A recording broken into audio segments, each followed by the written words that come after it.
much, Dr. Galley. You know, the crack about basketball teams is apt in that I vividly recall many years ago being the worst player on the Oxford Varsity Blues basketball team. I was a shooting guard and too short and too inept to have that role, but I also doubled as a team doctor, so I got a slot. It was good luck.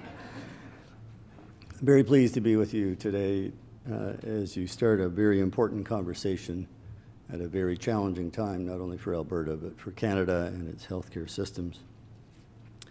And I do want to highlight that this conversation is one that has bubbled up not only for decades, but arguably for centuries. Here's that old wag, a Fabian, George Bernard Shaw, with a famous quote from the preface to The Doctor's Dilemma on why fee-for-service embodies some perverse incentives. This was a very different time. But I have to tell you that the conversation around how exactly doctors should be paid and how to align incentives for the broader social good and for stewardship is not by any means a new one, and that will be one of the themes of this talk.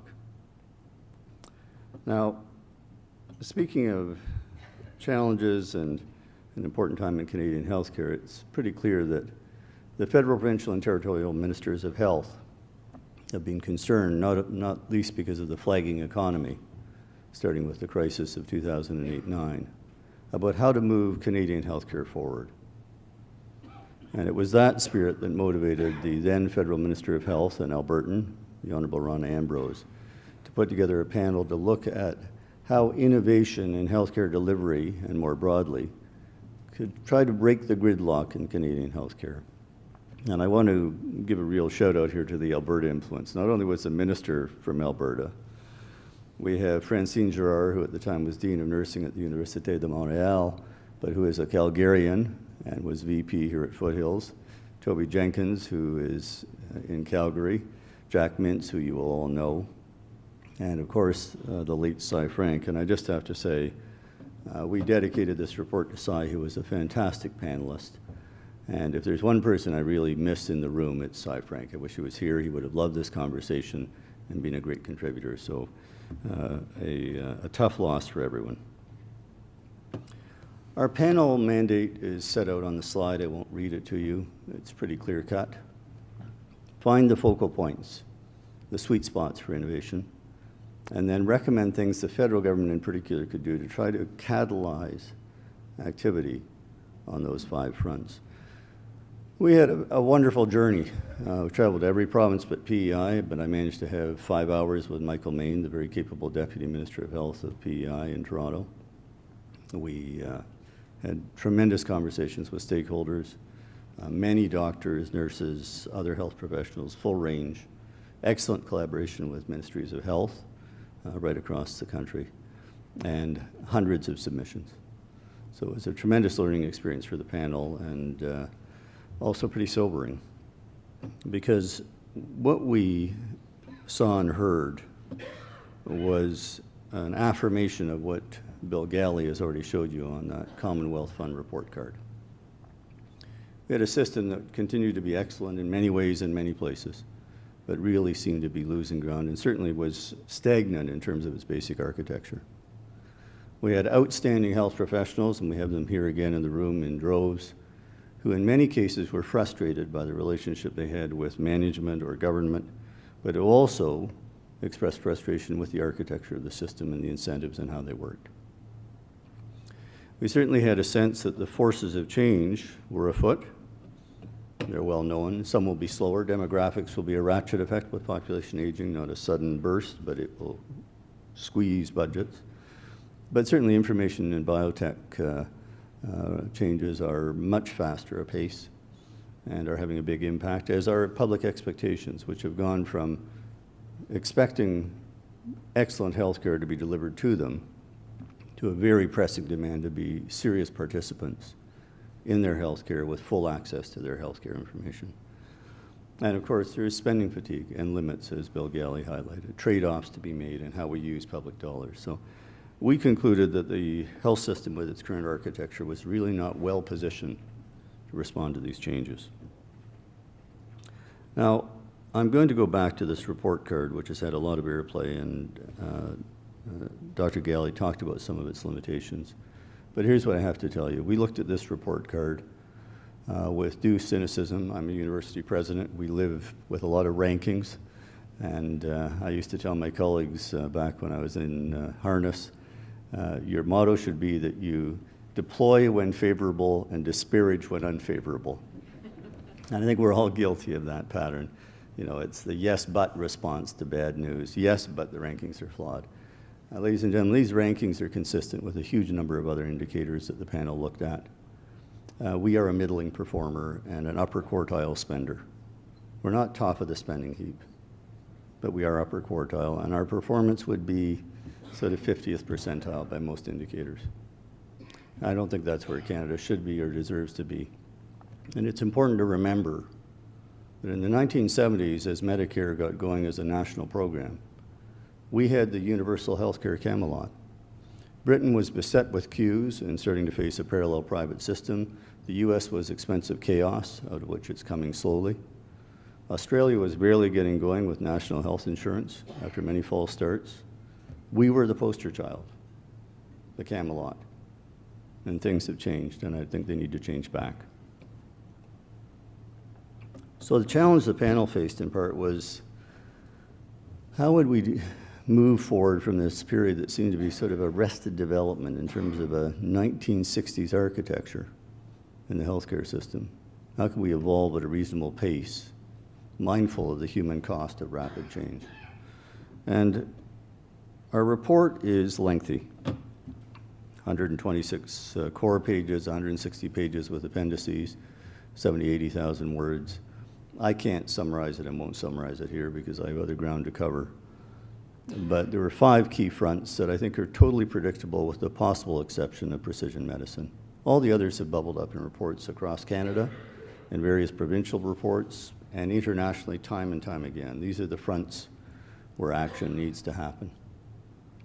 And the ones I want to focus on this morning are obviously health systems integration with its implications, and better value from procurement, reimbursement and regulation with a particular focus on the reimbursement piece, because both are covered in the report, as Bill has already signaled. This question of integration is one that really came home to the panel as we traveled the country. You see it most tellingly in the way that we provide care for Canada's Indigenous peoples, extraordinary disintegration of systems of care or quasi-systems of care for First Nations and Inuit. But you see it more generally in how we organize, finance, and govern healthcare. And it actually has been a flashpoint for criticism of Canadian healthcare for 40 years. Not 10, not 20, not 30, 40 years. It was seen as a potentially fatal flaw in Medicare right from the start, and it has never been remedied. And so we felt that this was a critical point for the federal government to try to provide incentives and for the federal, provincial, and territorial governments to work together. Think of models like Kaiser Permanente, Intermountain Health, Geisinger. In the US, these are not emblematic of the overall US system with its expensive chaos, although it is in flux. These are integrated delivery systems with blended compensation for physicians who are aligned to be stewards of the resources of the system, focused on the patient, as well as the broad effectiveness, the triple aim goals of the health system. These are the models right now. And many European systems have incorporated elements of those American subsystems into what they do. Another one, and I'm so glad Peter Caboli is here, is the VA system. Quite unique, different, but another example of how integration can occur within a health system with alignment of resources. And the US is engaged in many experiments with bundled payment, trying to do integration on a subsystem level, in fact at the level of the episode of care or specific diagnostic groups. And this is moving very quickly, and it's happening in other countries as they also try to bundle payment and align incentives. So our strong view is that this was one direction Canada had to go, and the second set of recommendations are pointing in that direction. It's a big problem, of course. The federal government has its own health system issues, But healthcare, obviously in the Constitution, is a provincial responsibility. Nothing will happen on this front unless provinces like Alberta decide they want it to happen, and unless the stakeholders, not least the medical profession, get behind these changes. But they are overdue. In like fashion, people have been talking about the challenges with pure fee-for-service for decades, going back to our friend George Bernard Shaw. And we felt that this was an important focus for change in the system. In fact, we suggested something that might be useful is to have a national pay commission to begin to look on an interprovincial basis at the blend of payments and the value, not just for physician services, but for those other professions that are involved in substituting and or complementing the services provided by physicians, to take a value for money perspective. Because I can tell you the interprovincial variations make no sense. The interprovincial variations not only in payment, but in substitution allowances, regulations. So let's, in the next section, get into our Canadian-made DeLorean from Back to the Future. You'll remember this movie, mid-1980s, and we'll take a little trip in time back to the mid-1980s, 30 years ago, about the point in time many of us will remember with fondness. The economy was humming. It was a pretty good time. And we have this trial that had been undertaken 10 years earlier in McMaster, which showed the effectiveness of the nurse practitioner. And rather amazingly, despite these positive results, 10 years later, what did Ontario do? It began mothballing nurse practitioner programs in the mid-1980s. Why? Because the fee-for-service payment system could not be modified through collective bargaining to actually allow substitution, and the regulators were not imaginative enough to figure out how to accommodate nurse practitioners. And we fast forward to now, we actually have one of the lowest penetrations of nurse practitioners, not only in primary care, but in specialty care of any OECD major peer country. We pay a price when we don't act on evidence and we don't act on information. But let's stay in the mid-1980s and look at something else that happened, the RAND health insurance experiment. Most important randomized trial of health services delivery. Many groups, many arms to this huge trial. One key arm compared HMO-style care, not the for-profit HMOs that Michael Moore savaged, rightly, but the non-profit ones I alluded to earlier, like Kaiser or Group Health in Seattle and Puget Sound, and compared those to Canadian-style first dollar fee-for-service health insurance with separate hospital governance, what we have here still. HMO care was 25% cheaper, massively statistically significant, modest and meaningless differences in outcomes going up and down across the two groups. We knew this in 1984 when this paper was published. And again, there's not a single equivalent system anywhere in Canada 30 plus years later. A couple of years after that came out, I had the privilege of working with a medical visionary named Adam Linton, who went on to become president of the Ontario Medical Association. We wrote a little article for the CMAJ on allocation of healthcare resources and the role of physicians. I've looked at a fantastic background paper the AMA prepared in advance of this conference, much more elegant, far more concise than this rambling piece that Adam and I published all those years ago. But I have to tell you, you could graft pieces of them right onto each other. They say exactly the same things. That's 30 years ago, ladies and gentlemen. In any case, Adam Linton went on, with the support of many of us, to try to deal with these changes and challenges in Ontario healthcare.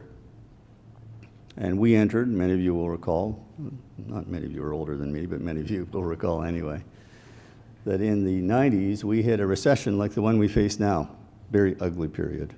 Massive budget cuts as federal debt was reduced and cascaded down to provinces and municipalities. And in that period, the OMA and the Government of Ontario and the Ministry of Health entered into a dialogue like this one. And 3 or 4 years later, it stalled and was gone. So I've seen this movie before. And I was at most of those tables. So what happened? Let me tell you the 4 things that made that partnership problematic. I'm going to be very direct here. One of them is the problem of lip service. The sense that many in the OMA had was that the government really was about cutting their fees, capping and cutting, not really about partnering and allowing them to be stewards of resources. And the second and corollary problem was the government thought the OMA was playing for time, doing lip service, really didn't want fundamental changes, and was going to wait until the economy bounced back, and then things would return to the status quo. And you could sense, as time went on, the palpable cynicism on both sides. And some government actions, as things did not move fast enough, exacerbated that and led to the end of the partnership. A third problem was that it was a table that was the OMA and the Ministry of Health. But there were 2 other actors that were important that weren't properly engaged. One was central agencies. The Ministry of Finance had the short-term view. Let's save money. We've got a budget target. And they weren't prepared really to see the flexibility to let this work. And the other problem was the hospitals and the broader health system weren't engaged. You have a tremendous opportunity here with AHS. You have a natural partner. You can imagine that you would have broader oversight by Alberta Health. You could see a partnership with the AMA and AHS, but most importantly, and this was a third partnership we missed, local leadership. To drive this from some umbrella, micromanaged, centralized focus doesn't work. And that leads me to my 4th and final problem that torpedoed this. We got sidetracked, and I sense a little bit of this already, into micromanagement. We were going to do the equivalent of choosing wisely back then. We had a prudent prescribing initiative. We were going to do quality assurance audits. We had appropriateness criteria. And the problem with all of that is that, well, it does good things in the system, and you should by all means do it. It doesn't address the fundamental architectural flaw of a disintegrated, non-aligned set of incentives. And when the Americans did this in spades, many of you will remember the darkest hours of managed care when everything that doctors did was micromanaged. All they did was produce, further to Bill's comments, unhappy, alienated, depressed physicians, and very little real saving. So those are 4 lessons. I'm going to pick up speed here now in the last few slides. If I can get this slide up. Hello. There we are. In 1996, the OMA and government did one thing that was very interesting. They reached an agreement in which they promised they would set up a Canadian-style HMO, which is an extraordinary agreement. And by 1997, the economy had improved enough so that it just went the way of the dodo and disappeared as an idea. Peggy Leet, who was chair of health administration in Toronto at the time, was a great champion of these models. And by the year 2000, she had written the material circled in red on the slide. I won't read it to you.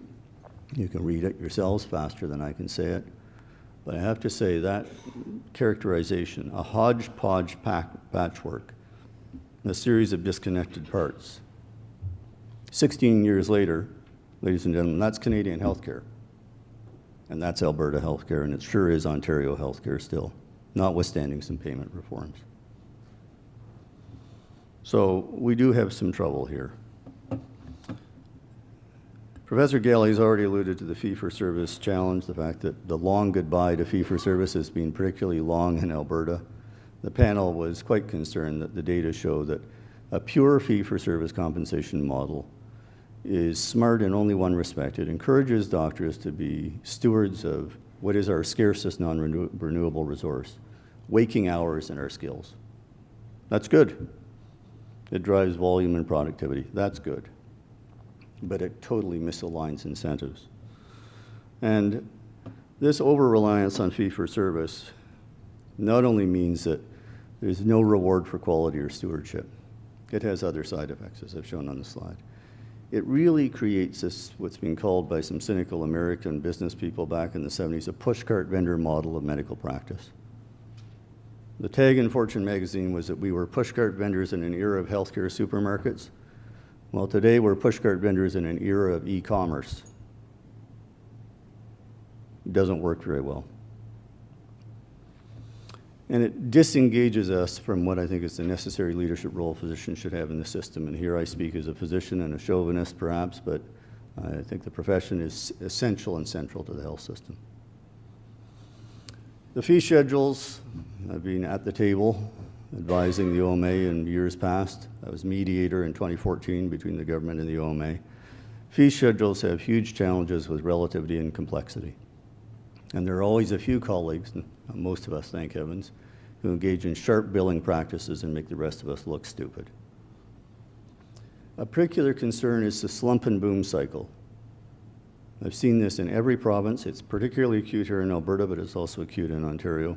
When times are good, government buys peace with the profession, fees zoom up. When they get bad, the government immediately looks at the fee schedule, wants to cap and cut. In conversations around the fee schedule, there's no logic model that focuses on our role in the system. It's a tremendous distraction. And it really erodes morale because you create expectations. And if you're a young physician coming into the system, as is happening in Ontario right now, when the capping and cutting and the doors are closing, this is really bad for morale. It's also contradictory. It's no wonder economists from the left and the right grumble about doctors. We have basically a regulated monopoly. We've got a closed market, but we claim to be private independent contractors. We have substantial access to public resources and we want our overheads covered, but we claim to be bastions of a sort of free enterprise model of practice. And meanwhile, we engage in aggressive collective bargaining. You know, we're sitting ducks for critics because the incentives are not aligned and the model makes very little sense. Last couple slides. I've already suggested that it would have been wonderful if instead of looking down our noses at the Americans for their expensive, inequitable chaos in the 1980s, we had actually stopped our self-congratulation and looked at the 3 or 4 areas where they had lessons for the world. It's still true. Whether it's Intermountain, Kaiser, the VA, Geisinger, or whether now, with the Affordable Care Act, it's a huge flurry of reforms happening in the organization, governance, and payment for health services. And to give you a sense of that energy, this is a partial list of papers in major journals that carry the director of something called the Center for Medicare and Medicaid Innovation, which is a driving force in implementing so-called Obamacare, with all of the experiments in bundled payment, integration, medical homes, accountable care organizations. This stuff isn't just, fiats from bureaucrats sitting in the White House. These are mostly physicians working with other physicians and healthcare leaders across the US. And as they implement these reforms, they are evaluating them rigorously, and you'll see these are not small ticket, small beer journals. And these are 2 years only of publications in top-tier US medical journals, including JAMA. I'm on the JAMA editorial board. They've been all over our journal.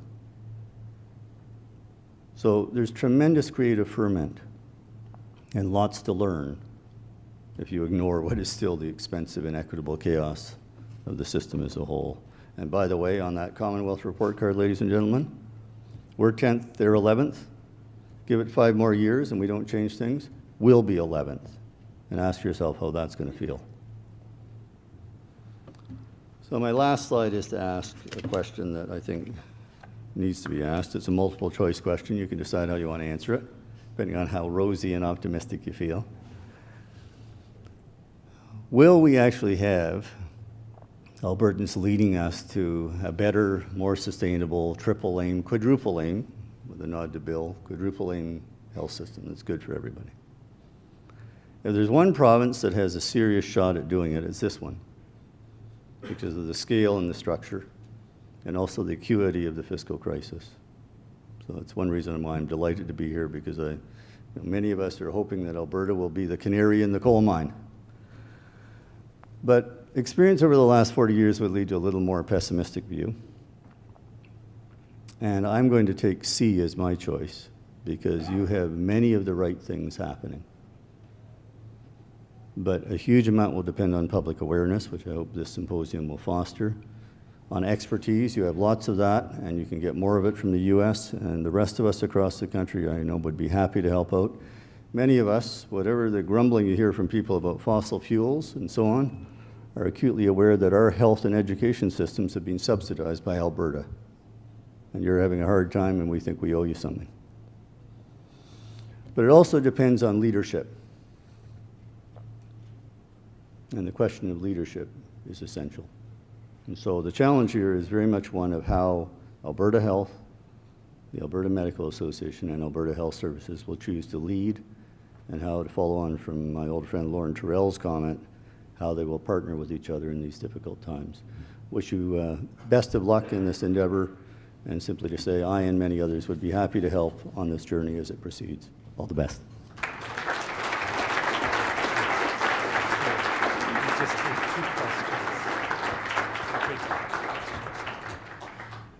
So there will be a lengthy period where we have the full panel in an interactive Q&A, but we do have time for up to 2 questions now. I'll ask for all the questions that you keep your questions as brief as possible, and then in the responses also brief. No tar and feathers, please. I'll go to the airport quickly if I have to. And one comment that I would just make to start is that early on you were saying that when you gave your 4 reasons that things have not worked, it has sometimes been because the key partners aren't present. And I think I'm very excited about this dialogue that's here now, because I see a lot of partnership, engagement, discussion between the ministry, the AMA, a number of local leaders are here in the room. So we have an exciting mix here. Question, and introduce yourselves at the podium. Yeah. Dennis Kennel from Saskatchewan. David, Alberta and Quebec were the only provinces that didn't join in participating in the Health Council of Canada, and then Alberta, in the latter years of that organization's existence, did join and sent Cy Frank to the table, and I had the privilege of working with Cy during that time until the Health Council was put to sleep. And there was talk about an accord as the provincial federal ministers met, and I think that word is somewhat stigmatized, and I don't think I would suggest using it. But what do you see to be a viable mechanism for sustainable FPT collaboration around innovation? Thanks, Dennis. We've set that out in our report.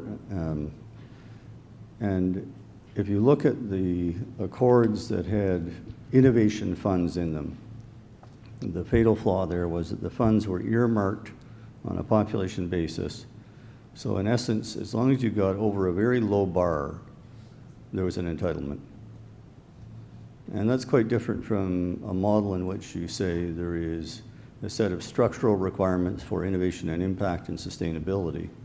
And the funds are allocated based on coalitions of the willing who can execute and scale, a commitment by the province to make it sustainable if it's evaluated favorably, and some sense that it meets a hurdle that is not just some notional, oh, we're doing primary care reform, now where's the money, which is what happened last time. I want to be very clear, if you look at the 2 big things that were driven in those focused innovation accords, primary care reform, lots happened. But despite the shifts in Ontario, and I hope David Price talks to this, we've moved a lot of our colleagues off of fee-for-service. There are big issues still of accountability, quality, accessibility, despite that shift. So primary care reform, was a very expensive exercise, and it's still very much a work in progress. The other was wait times.